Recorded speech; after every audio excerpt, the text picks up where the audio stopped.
All right. Good evening, everyone, and anyone that is tuning in. I'm sorry, I keep apologizing for my technology problems. So I'm going to stop doing that. And it's part of the moment. I just have technology problems. So I'm very excited about tonight's discussion. We're actually going to dialogues, what I like to call them. We are gonna be on not as long tonight. Just have some plans. I know that a lot of families are starting their spring break. Shout out to DCPS for setting the pace for that. Happy Emancipation Day.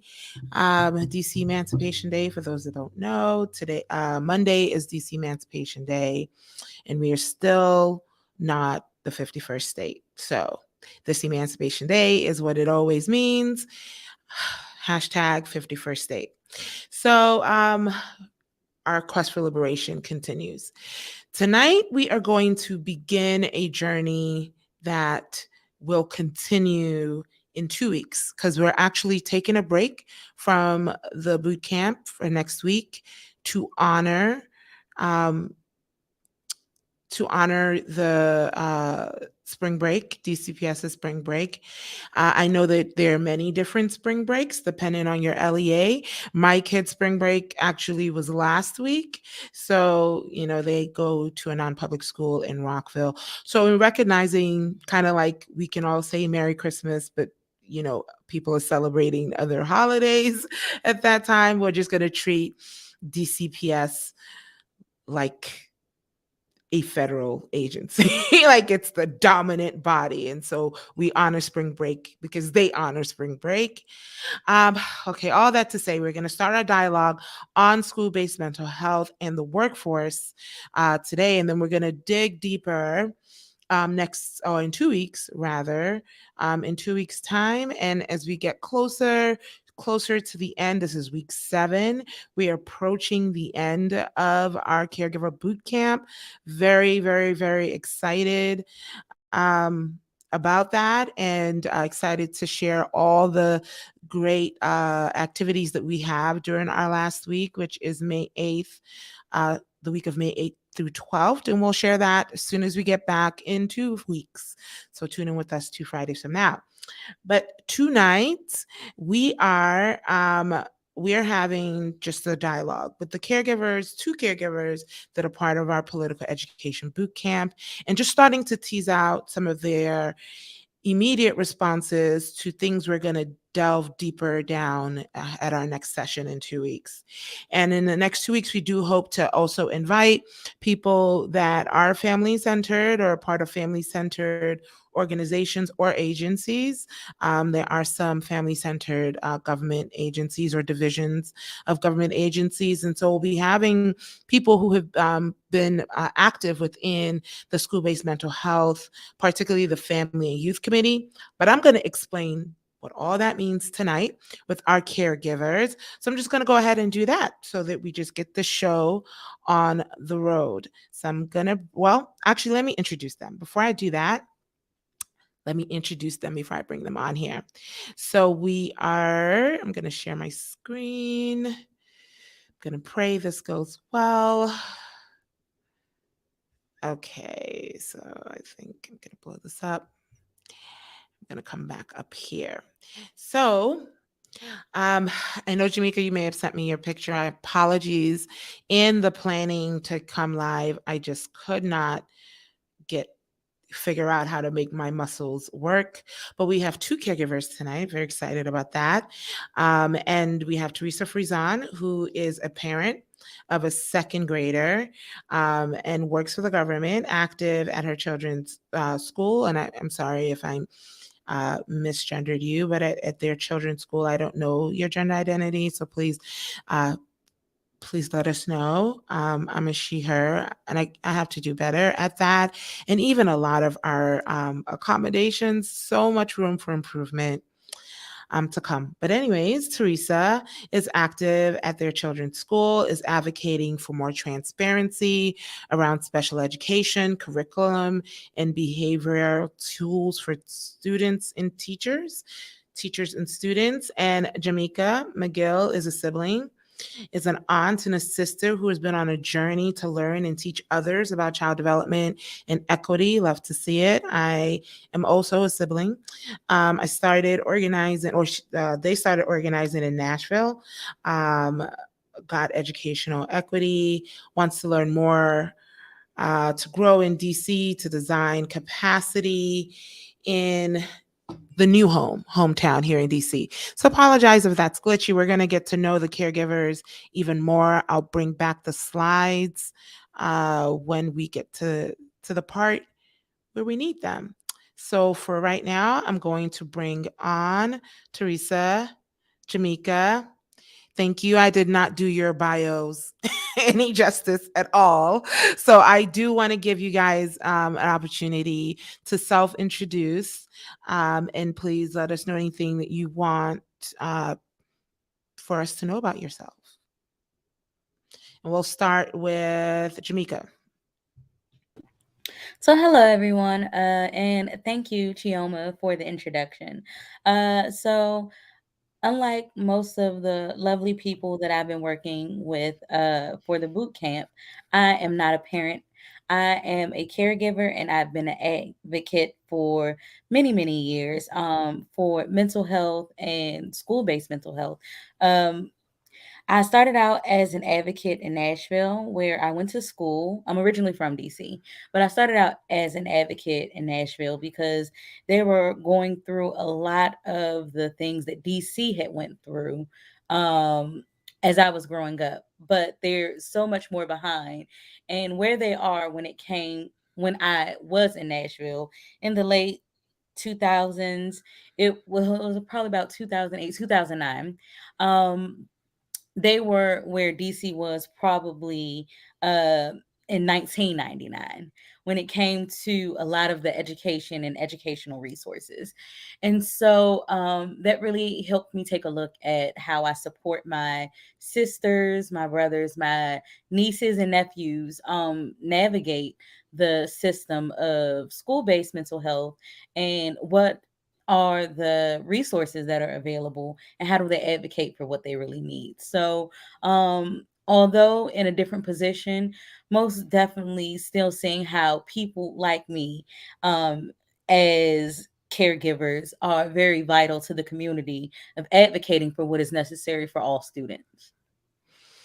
Right on, right on. And so before we pivot to anywhere else, let's just stay on Nashville, Tennessee, real quick. Let's just stay on Tennessee, considering that Tennessee is making the press. Rest in peace to all the people that suffered, that are dead and are the loved ones of those who were killed in the recent mass shooting there, the call for gun control, and the very problematic move by the GOP legislator. I just love to get your thought. I know you're a caregiver, but we love to get caregivers talking about their politics here. So, what are your thoughts on that? On I heard they reinstated the two Justins, Justin Pearson, and I forget the other one's last name, and I think that's by design, just the way the Mhm. media goes that, Justin Pearson kind of gave us that big, bold Black Panther moment and so is on the media circuit more. But what do you think of what's going on there? Are you aware of what's going on there? I'm sure you are. I'm Yes, sorry. actually, so I'm a graduate of Fisk University, which is actually the university that Justin comes from. And so Okay. I had already graduated when he was very much on the ground, and he was a consistent advocate. He had always been engaged. And so to see him make such a powerful statement and be as relentless, because if you don't know, Fisk University is also the university of Diane Nash, who was one of the leaders of SNCC. It's Yeah. the university See. that Mayor Marion Barry had got his master's in chemistry from. It had a really, really big part in the social justice movement. And I think that that's where you'll see some of those strong and very bold statements come from. Now, just speaking about Nashville specifically, what you'll know about Nashville is there is a really, the best way to say this is that Nashville is very similar to DC, where it's very much a racially diverse place. However, by zip code, by school, by area, you most definitely are able to identify how there is a kind of self segregating class system. And within Mm. those systems, the school and the area that was impacted by the mass shooting, um, that is most definitely a upper class aristocratic area. And so when we think about school based mental health, a lot of us are parents who are in a system, parents and caregivers who are in a system of public schools where we are fighting. But it's most definitely a need everywhere. And then we also have to take into consideration that Tennessee is a Bible Belt, right? It's in that place where Mhm. people don't really acknowledge mental health as an issue and as a struggle. And so, in order to really put mental health in the forefront in a place such as Tennessee, I think that we would really have to get to the pain point of school-based mental health in certain areas to really acknowledge like there are needs that students have that are not being met by church, right? That are not being met by systems that traditionally places that have a very strong religious basis kind of Mm. overlook. So that's just my take on it. So shout out to Justin and the three who really stood firm on what they believed in. And I'm happy to see where all of this goes. Well, I'm starting to pick up a theme here. I mean, I feel like you're bringing that heat too. Like, so must be a Tennessee thing, right? To just kind of really stand on your words and deliver them with such power. And I don't, I really appreciate one your voice and just the insight in terms of the lay of the land there. We'll definitely come back to that. But can you let us know just a little bit about you, your journey? Do you self-identify as a Uh, person with disability? When you say you're a sibling, are you a sibling of somebody that is disabled? And what's your disability story? I identify as neurodivergent, not necessarily 100% diagnosed. So I've been diagnosed with ADHD, but as an adult. Throughout Mhm. my middle school and high school interactions, it was very much so flagged that I was different, right?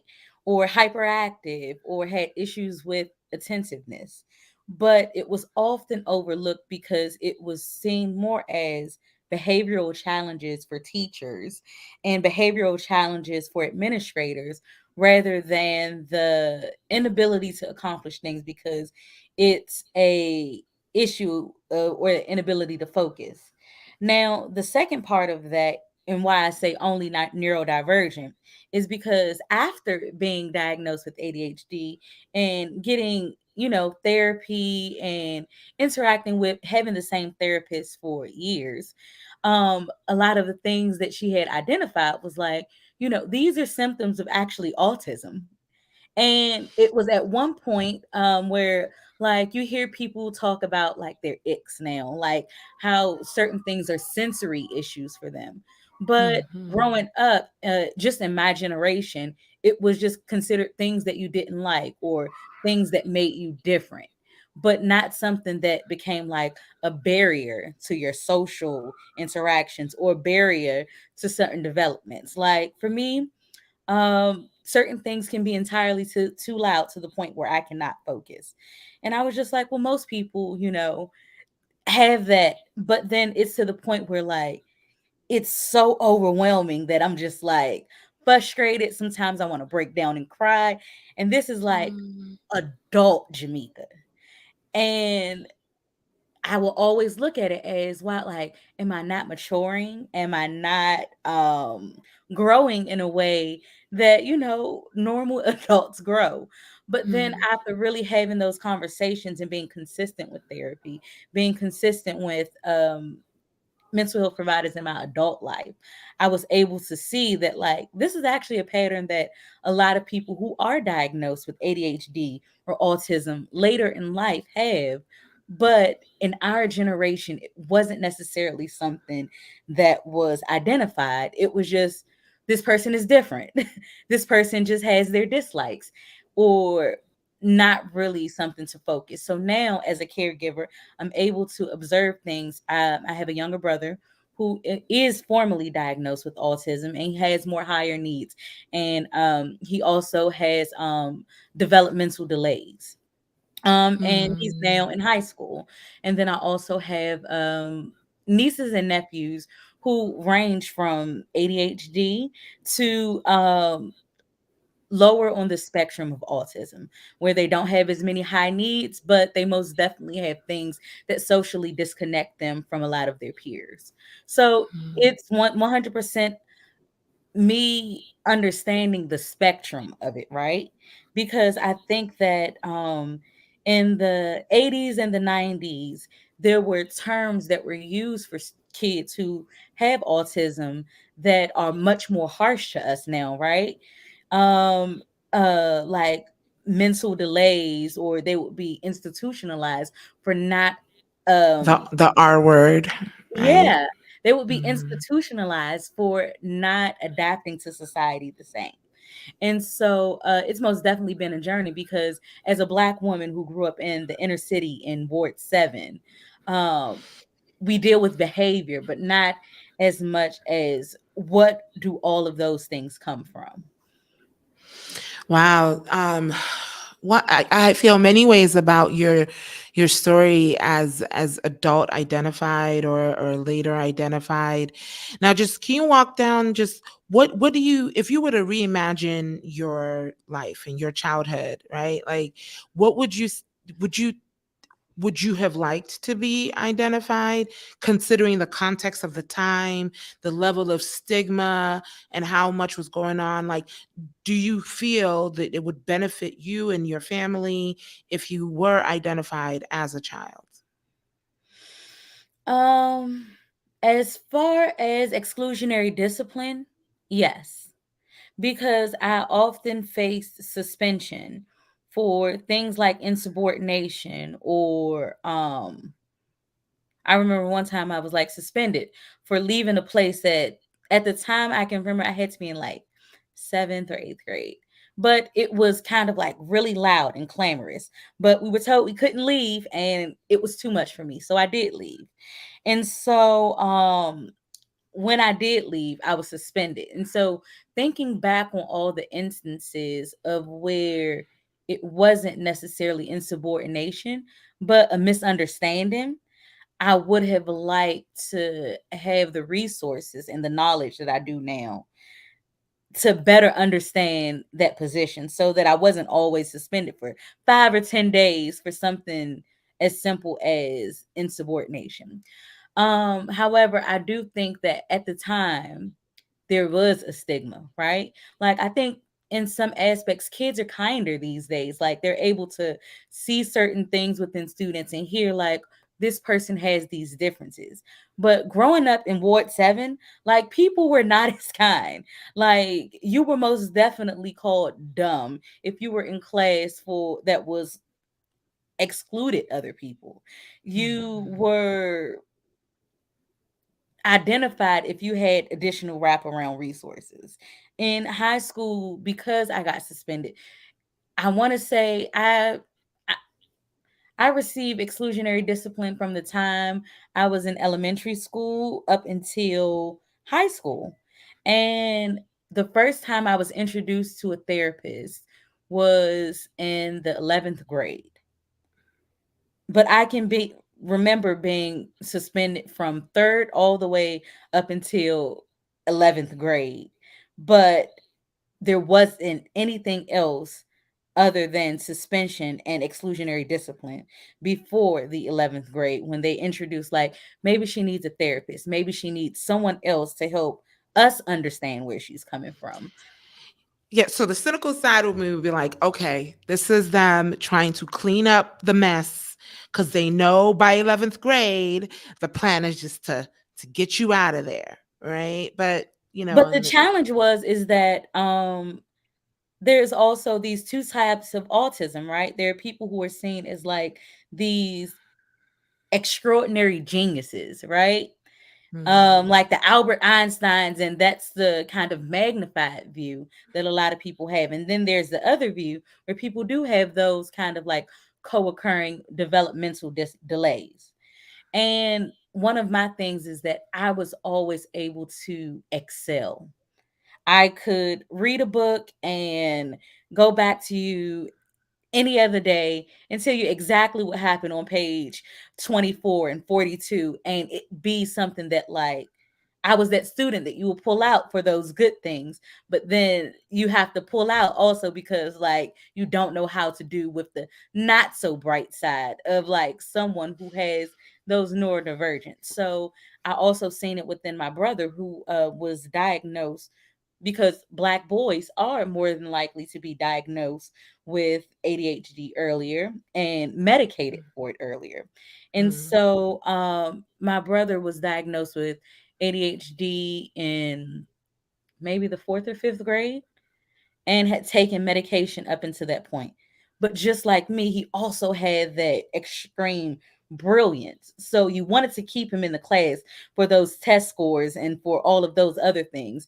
But once you get what you need, you kind of like, we're ready to suspend him. So yeah, it's most definitely one of those things that we have to do a better job at balancing the resources with identifying what is behind those behaviors.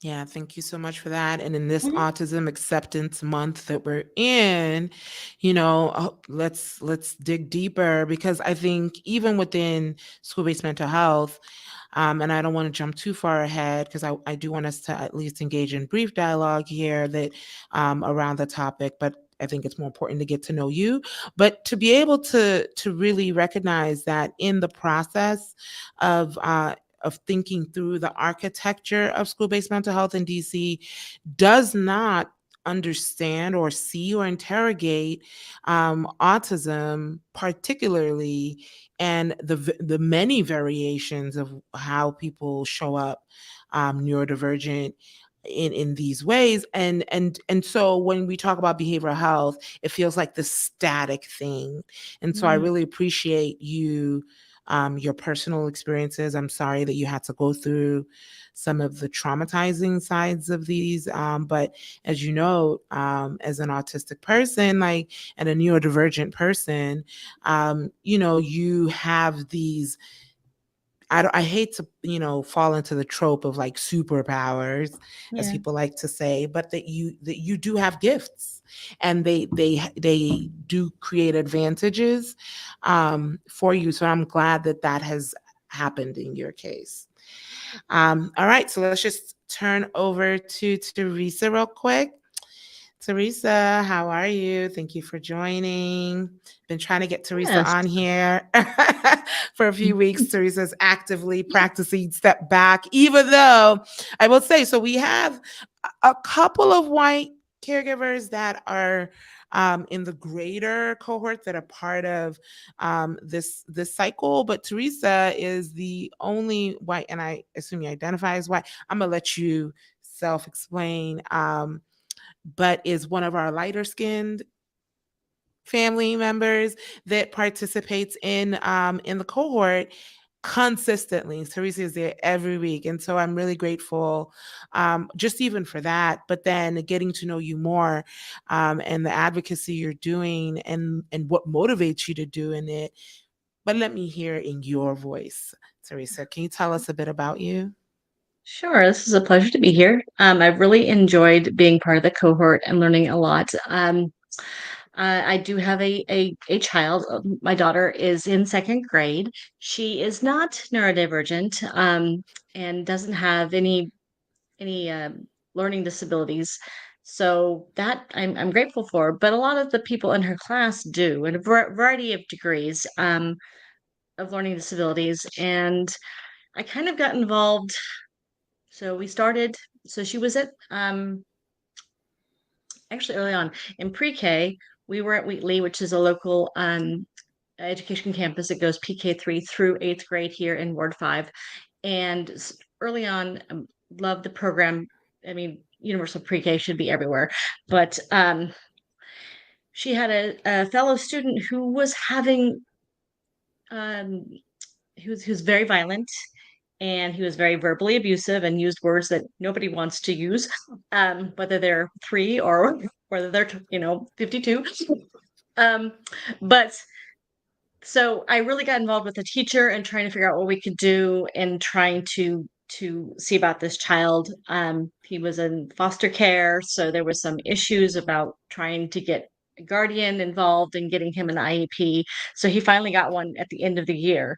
He did 2 caregivers with him, like 2 aides with him, because he was so severe. I think he had a drug addiction. Well, his mother had a drug addiction when she was pregnant with him. So there was lots of aftermath for him. And going through that, we left Wheatley in kindergarten. We got into Mundo Verde because for me, it was very important that my child be bilingual. I have some Spanish, but I'm not. I would never consider myself bilingual. So she's doing very well. We started in the pandemic, so kindergarten was completely virtual. Uh, Everything was on the screen, but we survived it, and everybody did to some degree. It was a pretty horrible thing to go through, both physically and mentally, I think, for majority of the population. But then in the 1st grade, we got into being in the classroom and noticed right away that there was a bullying issue, not in her class. We've been very lucky, and her whole class has been amazing. But in the other grades, there was bullying issues, and one of her good friends had juvenile diabetes and couldn't get the school to respond. They had a 504 plan, but they wouldn't implement it, and they ended up pulling their child out when they picked her up, and she had the device that would tell you where her blood sugar was. And her mom says if she hadn't picked her up, she could have gone into a coma because her blood sugar was so low. I mean, can you imagine? Like, this is That's this is such a liability issue in so ridiculous. many areas. So I can't Seriously. believe that the school just wouldn't implement this plan. So they ended up going to another bilingual school, but in the public school system rather than a charter school. Uh, they're very happy there.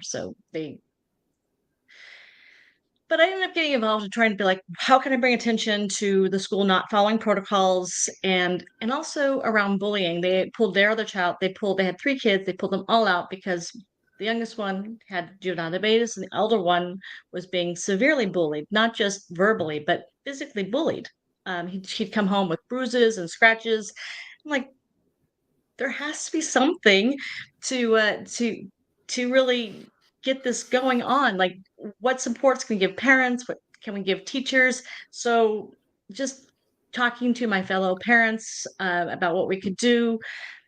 We organized a parent teacher organization. It's the Padres, very active with the Mundo Verde Cook campus. The Calle Ocho campus has Comunidad, their own parent organization. We have been very strong. I chair the governance committee. And even though we don't have a lot of meetings, I meet with the teachers at least quarterly, just to see where they're at. They're the only unionized uh, in the public charter school system. Mundo Verde is the only unionized teachers. So we want to support Did them. not know that. Yeah. And there's other Oh. schools, I think, that are trying to unionize. It's just, I mean, I think unions are fabulous, but there is definitely a difference in who has a strong union and who gives the best support. So it's a bit of a struggle for them with AFT, but and NEA can't get involved because they have boundaries. But we're working with the teachers, trying to get them through. I put together, we have the students services affinity group. We meet once a month. We've now been able to meet with the student services person that's very new to the school, and set up some what can we do to support parents and to support teachers. I think to a degree we're moving the dial a little bit on the school. They do have like a quiet room. Like if kids are acting out, they can go to this quiet room and they'll have somebody with them. We're working on making sure fidgets are available in the classroom for all the kids.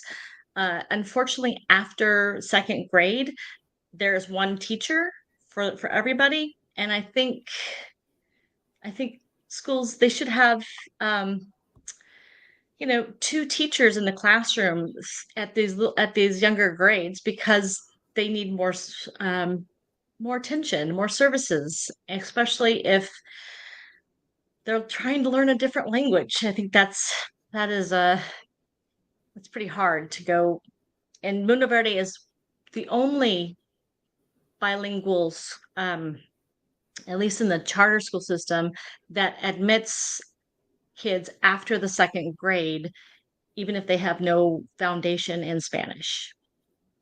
But the school Oh, doesn't okay. provide resources or extra tutoring for those children, which is something we've also been advocating for at the school level. Because when you're bringing in kids at third grade who are only English speakers and you're asking them to read at a third grade level, both in English and Spanish, but not providing them with those extra resources, that And sends a that's for a typically developing student. Imagine if the yes student had a is neurodivergence or a mhm, disability, right? Like what would that mean for that young person in that environment? I can only imagine. As an advocate, I feel I know that more beyond imagination, but we will not go into my experiences as an advocate on this live stream. So much material, okay? yeah. So Teresa, I'm very intrigued, right? In terms of and our what we're doing here, not even just for the coalition, but for the vision to create a caregiver cooperative that recognizes the levels of care that we keep us safe. Shout out to Serve Your City, our partner in this coalition that does have a mutual aid network. It's the Ward 6 Mutual Aid Network. And we recognize that like caregiving really uh is a skill set. It's a calling, and there's all of that associated with it. I mean, I think we don't unpack it enough in society because we don't value it enough. It's just, oh, you person, take care of you take care of people because they are related to you, or you have to, or maybe you don't have any other kind of job. I mean, the level of disrespect to caregiving, that's just, but I'm just not going to side rail here. The question for you, Teresa, is in the spirit of community care, right? Like what drives you sounds to me that it is just that, right? And do you understand what has motivated you to this point as community care? What's your relationship with the concept as a community caregiver? um, I think it's really important to have dialogues with other parents and include them in things. I I try to be as open and transparent as possible. We do have these Padres meetings every month, and I put together a slide and said, "This is what we're working on." So the meeting that you joined today, thank you for joining, by the way. Yes, it was I awesome. It was amazing. Yeah, to be part of I that. shared what you're going to do with the advocacy week and the fact that you were going to be there today at noon, along with a link, in hopes that more people can come. And but the I think that there's more people that are interested in being more active if they had the bandwidth to do so. Having the bandwidth when you're dealing with so much is so hard. And for us as at our school, it's been really frustrating because we can't get the information. Like the parents we want to reach out the most to don't share their information. So they're not in the school directory. We don't have an Mhm. email. We don't have a phone number. We can't get a hold of them to say, hey, we want to provide these resources to you or have you part of the conversation on what's working and not working for your child's education. But we might be able to see them at pick up and drop off, which we do have. The Padres has once a month we have coffees. And just a coffee in the morning to say, hey, how you doing? Check in, come to our next meeting type of thing, and try to get try to make sure that they're aware of what we're doing.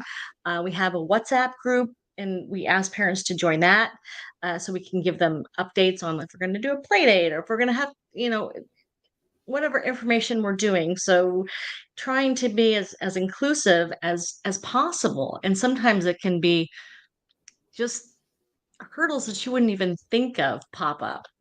So it's just like somebody may not have a phone number, or like the school doesn't want us to use paper because of sustainability. So it'd be easy just to put something in people's backpacks, but the school fights us on that. But yeah, so I think Oh, so do for we need to roll up on Mundo Verde? Is that? I mean, really, it's a question of accessibility. Not everybody has got a smartphone to receive right. content. Yeah. We And should that has probably been say a that. huge issue. And because Yeah. we come to the school and say this is an equity issue, and they push back on that. And they're like, well, no, it's a conservation issue. I'm like, no, you have to, it's like they don't quite know the definition between equity and equality. And if they want to push back on you and say this is an equity issue, we can't do it because of equity. Like, no, you don't understand the concept of these two different things. Yeah. So yeah, for us, we are in a constant battle with the administration, but we're hoping to get a better dialogue. Yeah, no, it's awesome. And I look very much to growing in relationship with the Padre clan. I'm gonna call y'all a clan at Mundo Verde, right? The grassroots network at Mundo Verde. It's really promising. I mean, it warms my heart that you guys are doing that, and I'm glad that you're now part of this community and we figure out a way to support even beyond being in your school community. Okay, so we're going to pivot now and we're going to talk about school-based mental health. And I just want to introduce, so we've talked about the history of the law that passed school-based mental health. Is this the right one? No. No, wrong. No, wrong. I am going to, how do I remove it? Remove from stream. I'm going to pull up, share my screen. I figured out the trick and then I forgot the trick I figured out here. So I think this is it. For tonight, we're going to just go over a couple of terms that I think are grounding terms. So I'm gonna save the full breakdown of things, kind of like the way we went over it on Monday, for 2 weeks from now, because it's a lot, and then I can easily get side railed and because it's so personal to my own journey. But so I want us to just really lay this foundation. So walk with me on this journey here to kind of explain the order of things here. So school climate. So these are, and sorry, like my italicizing or did not pan out as well. These are all terms that we have in the Acoma Project Report. Many of the definitions that I'm sharing here this evening are from the George Washington University Center for Health and Healthcare in Schools. Shout out to GW Chicks, as it's called. They had put together a glossary of terms that was presented to the Coordinating Council for School-Based Mental Health. It was in November 2022 when some of these terms were introduced in this glossary. So they do live in the Acoma Project Report when we kind of get into that in 2 weeks, and talk about people who've been part of the Coordinating Council processes.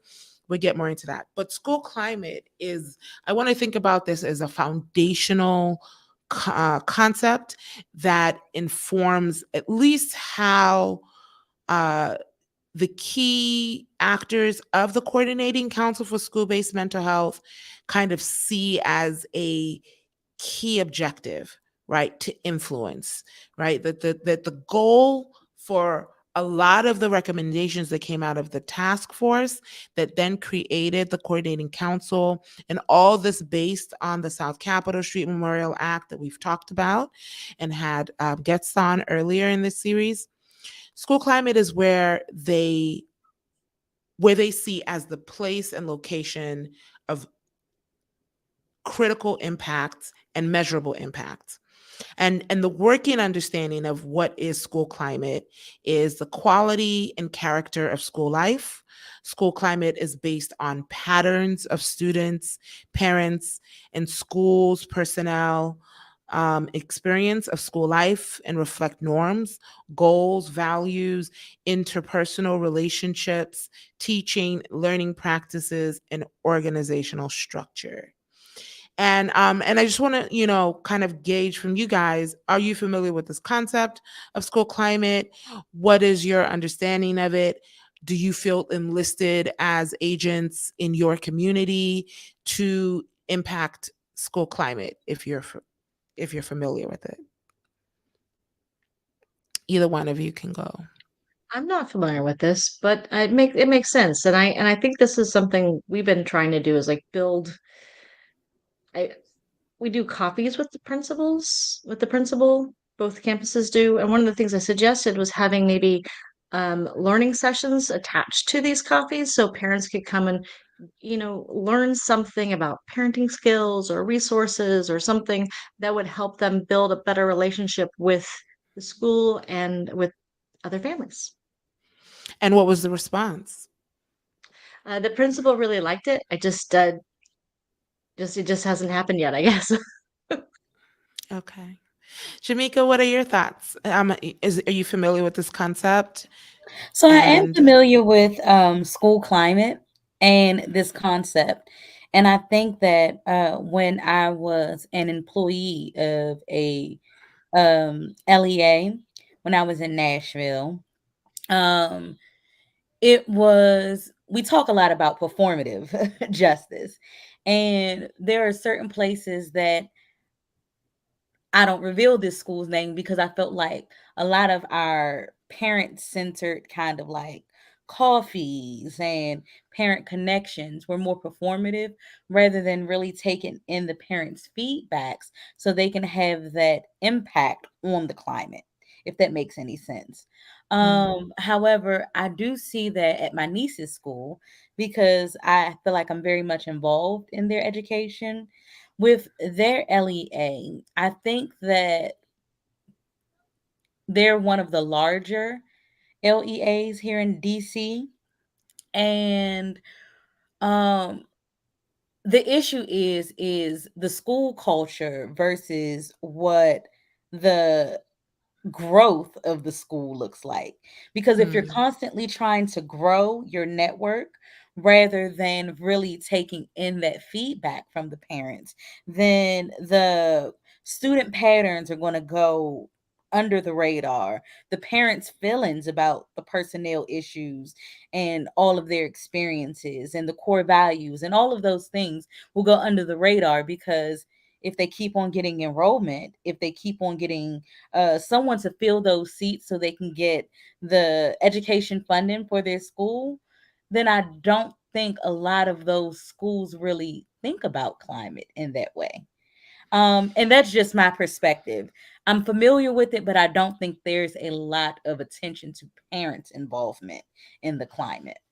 right, because they will say school climate, or alternatively, the concept of school culture, which may be more popular, but it's the same kind of path here. That which is intentionally shaped to reflect the collective experiences of those that are part of the school community, right? Another concept, school community, thinking of schools as community centers. Um, Yet at the same time, it feels as though there's this huge disconnect in terms of what family engagement, which is something that there's a lot of lip service to family engagement, But the locations of actual sustainable engagement, these are kind of what enticed me at the beginning of understanding school-based mental health, that it spoke more concretely than arbitrary things like family engagement, or even if you change semantics and said partnerships or something like that. Like the concept would mean more if you talk about the how of it all. So there's that. Now we've talked about this concept many times, even on the live stream, and we keep coming back to it. But I just want to reiterate this, but and skip over this. We're just gonna, in the interest of time, just really talk about it informatively and move on to why I want to connect it to the next one, which is, just for recapping, that decarceral is really taking the things that inform carceral logic and reject them. So, verbatim, if we reject the carceral logic of policing families as the way to protect children, we can reimagine what safety and well being means and work towards putting that vision into place. I mean, simple, right? And it goes on. And to that note, part of, I think, the most critical area that requires disruptive decarceral energy is in crisis intervention and response, of which school-based mental health, using the system, multi-tiered system of support, which, let me just go ahead and go down there and present the visual for it.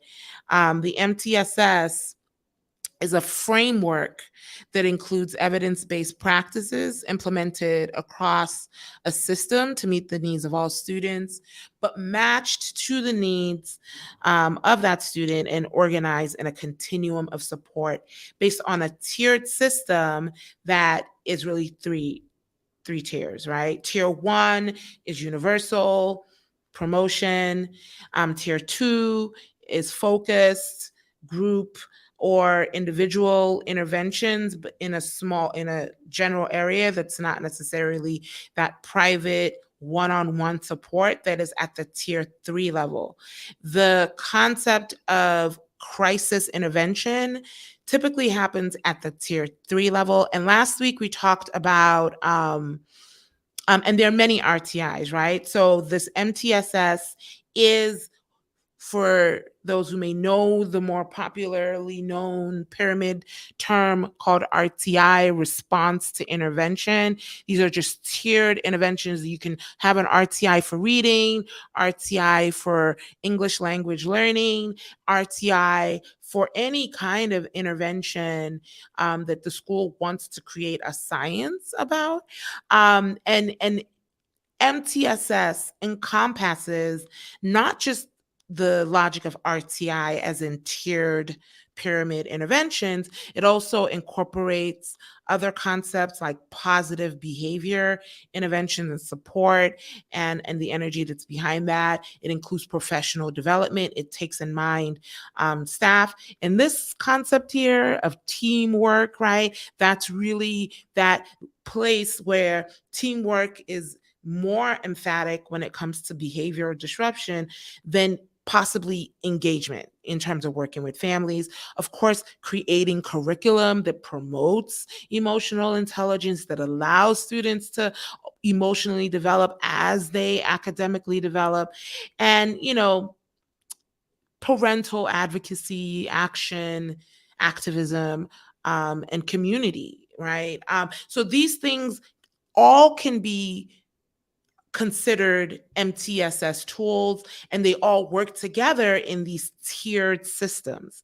Yet at the top of this pyramid still remains, and it says it's 1 to 5% of students, but the 1 to 5%, and by the way, this report, if you are watching us on YouTube, on the Chiborn Free YouTube channel, that this is where we host our webinars for the coalition and any other efforts to popularize through social media. You will see the full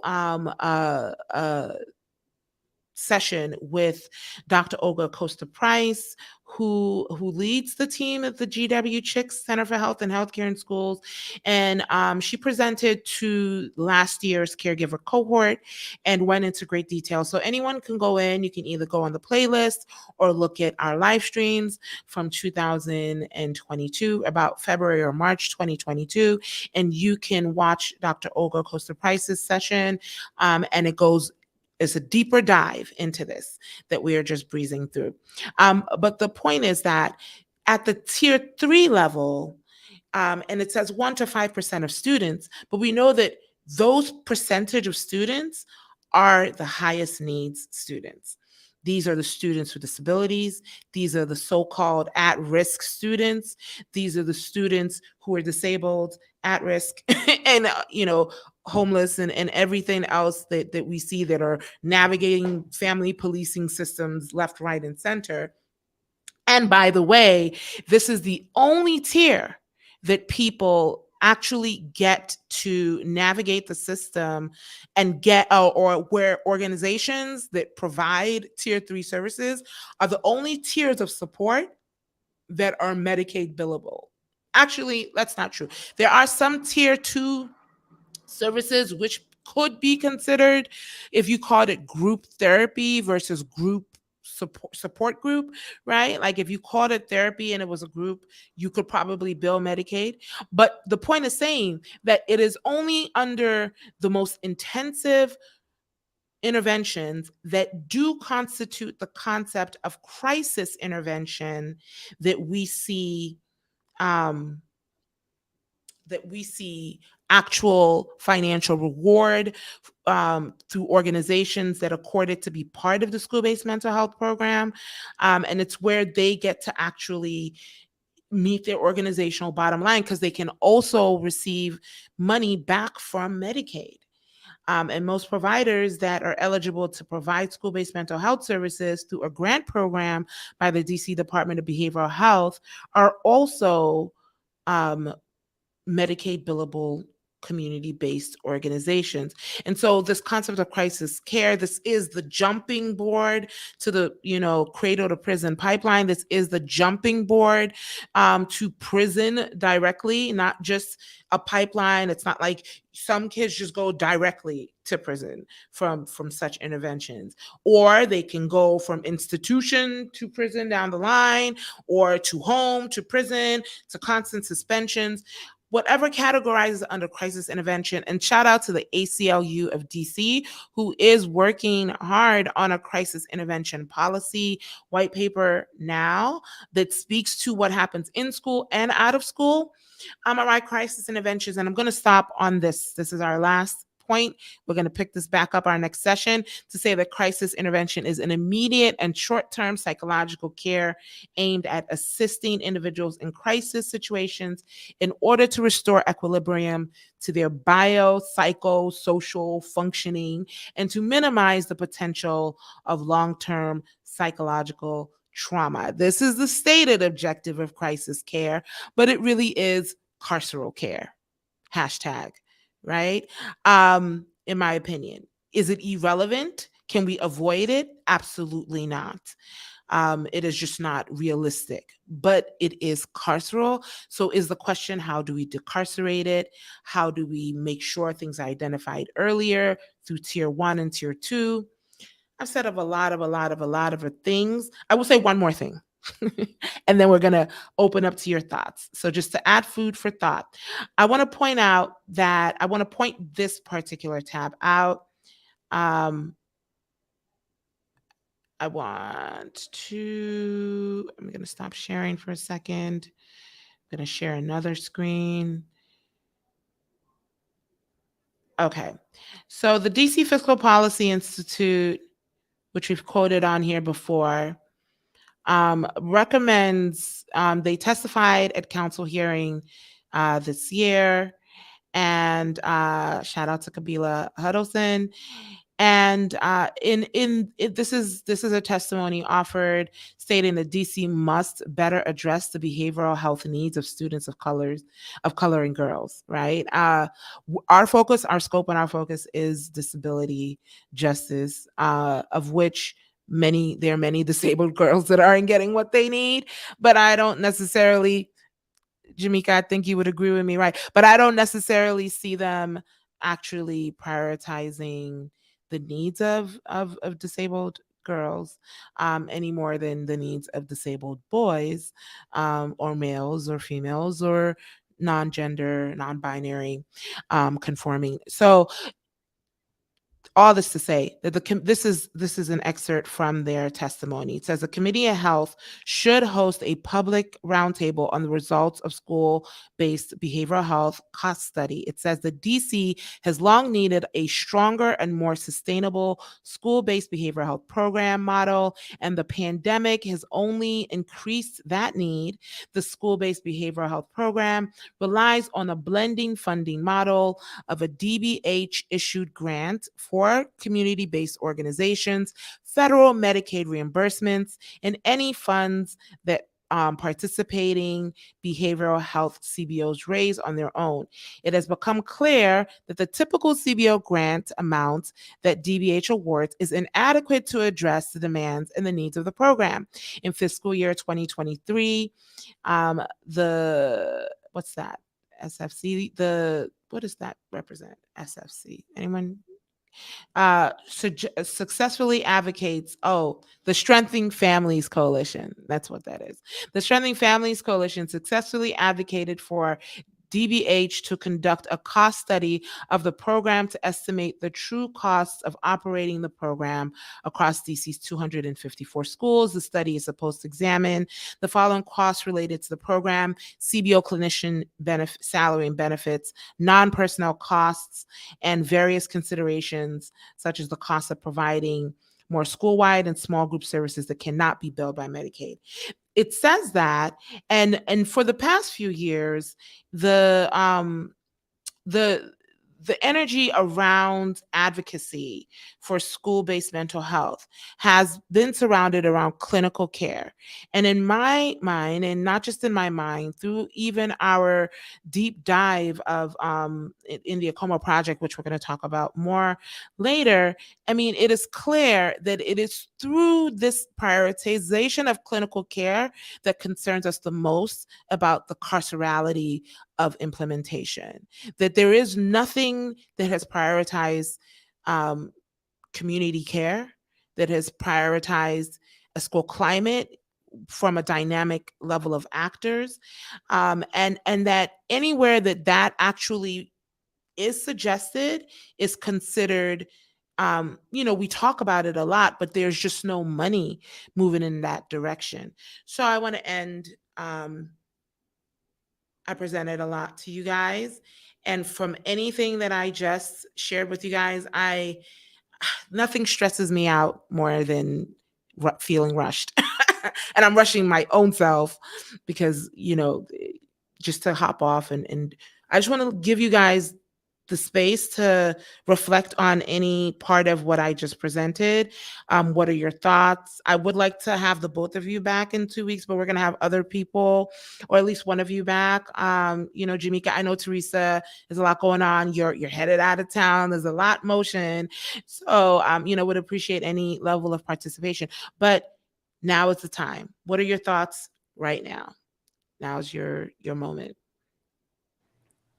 Well, I'll say for me, so first of all, thank you, just for this information. And there was a term that I used earlier, and I think a lot of people have used it afterwards, but like about community caregiver, because Teresa, it wasn't the needs, well, the desire for your child to have their safe space, but then also identifying that there are more parents who really need this information because they are in the ones who will be in the long term impacted by a carceral system, and what can be done to interrupt that prior to um you know middle school or high school when ninth grade is the grade that most children decide whether or not they're going to drop out. And so, if we think about it, those are just middle schoolers. Don't think of them as high schoolers. Middle schoolers make the decision to drop out, not high schoolers. And so, to the other point, and I know I would love to hear Teresa's thoughts as well. But the point that you made about tier three is the only tier that is billable by Medicaid. So when you think about that, I think about how like culture was at the very bottom of the tier. All of these other things that could prevent people from getting to tier three needs. There's no financial anything that's given in order to make sure that tier three doesn't happen. So it's this whole idea of how do we get proactive care and proactive funds in tiers one and two so that tier three isn't overloaded. So those are just some of my reflections and thoughts. But thank you again, Chioma and Teresa. It's been really great. Thank you, Teresa. Yes, thank you. Yeah, good points, Jamika. I would totally agree. I When you look at our system, both our healthcare system and our education system are essentially broken. Um, but they were all both designed that way on purpose. So are they really broken if you design them to be flawed in the beginning? So there's that. So I I don't know if we'll see it in our children's educational process at this time, but I'm hoping as people come up, like you're looking at Justin Pearson and Justin Jones and these people that are Jones, thank so you. yeah, so active, and not just them, but you're seeing it across the country. The Gen Zs, I guess, they have grown up with uh, like last week, my kid just went through a shelter in place drill. Trying to teach our kids that they have to shelter in case somebody comes in to shoot them. That's not productive when we could implement laws that provide gun safety, but we don't because money. The other side has a lot more money. Follow the paper trail. Right. So, but I agree. If we prevention is a pathway to solvability. If we address the issue in the beginning, we won't have the issue on the back end. So when I worked on the Hill, Head Start would come in and say, every dollar you spend on Head Start, you save $4 in the carceral system because Head Start kids do not end up in prison. They get that early learning. They have that foundation. They don't go to prison. They go through school. They either graduate from high school and go on to college or community college, but they don't go to prison. So why we don't have universal preschool in every state? Well, look at Missouri. Missouri wants to ban universal preschool, public libraries. They're okay with 12-year-old girls marrying adult What men. did universal preschool do to I, anybody? there's a lawsuit by the ACLU on some of the Missouri practices, and so this is all in retaliation to the ACLU lawsuit. But yeah, it's quite Well, we any love the ACLU over here, okay? yeah. But yeah, it's logic that we all have. But if you provide basic income, why not? Why can't we have a basic income in this country? It's been That's experimented right. before. It works. Everybody should have a floor. Shout out And to the I'm okay. Guaranteed Income Coalition. Yeah. So I Yeah. think, and that's part of the problems we have is that we don't have a good safety net. We've dismantled it over the last 40 years. So Yeah. Well, thank you all. I mean, we're going to just keep digging down the rabbit hole on this. I will say this. We did title this about the workforce. I just want to say the word workforce and tie in the knot here, and we're going to call it a night. Now, all of this has to do with the workforce because only Medicaid is only people who have licenses that can bill Medicaid are the people that are counted and accountable to the implementation of school-based mental health. Then because of that, we inadvertently or directly impact school-based mental health. These are some of the demands from 20 last year's budget season. This is again from the same Strengthening Families Coalition. It these were the key demands. It said adequate fund for the community of practice, which I've been proudly a part of. GW uh, implements it, is there the contractor for that. I've been part of the family and youth practice group of that COP, but it is centered around clinicians, and that's licensed clinical social workers, licensed general social workers, licensed personal counselors, licensed general personal counselors, any LGLI LPC, like these are the people who are accountable to the system. And when it says here that a demand is to invest in the workforce pipeline that is culturally competent, if you only think about that by saying you want Black clinicians or brown clinicians and people who are from Black and brown communities that also implement clinical tools, you miss the reality of historic trauma, which is culturally incompetent, from historically oppressed people who don't trust these workers. And most importantly, most critically, we're living at a time, so it says expanding it, family engagement, blah, blah, blah, right? But we're living at a time when we know that there are just not enough social workers to go around. Even if you're gun ho and you're not talking about family policing, there are just not enough of social workers. There are not enough people who are going to take out $100,000 loans to go out and get a master's in social work for free for a number of years after that in order to earn clinical hours, and then somewhere down the line be motivated only by 100K job, possibly, maybe not even that, to then implement carceral care and not community care. So that is what this all has to do with the workforce. We'll get more into that in a couple of weeks, and what we envision as a peer-led community care solution. And we're going to unpack it in the Acoma Project Report with some friends and get their feedback on site. But thank you both. I hope you guys join back because you guys are the reason for being. You guys are our cohort members, and we want your input, and then we'll bring more of your people if either one of you cannot join us in 2 weeks. But have a great spring break for the spring breakers. Safe travels for those that are traveling, and be well. Thank Thank you. you. Thank Bye. Thank you. Bye. Right. So if I find my screen to stop recording.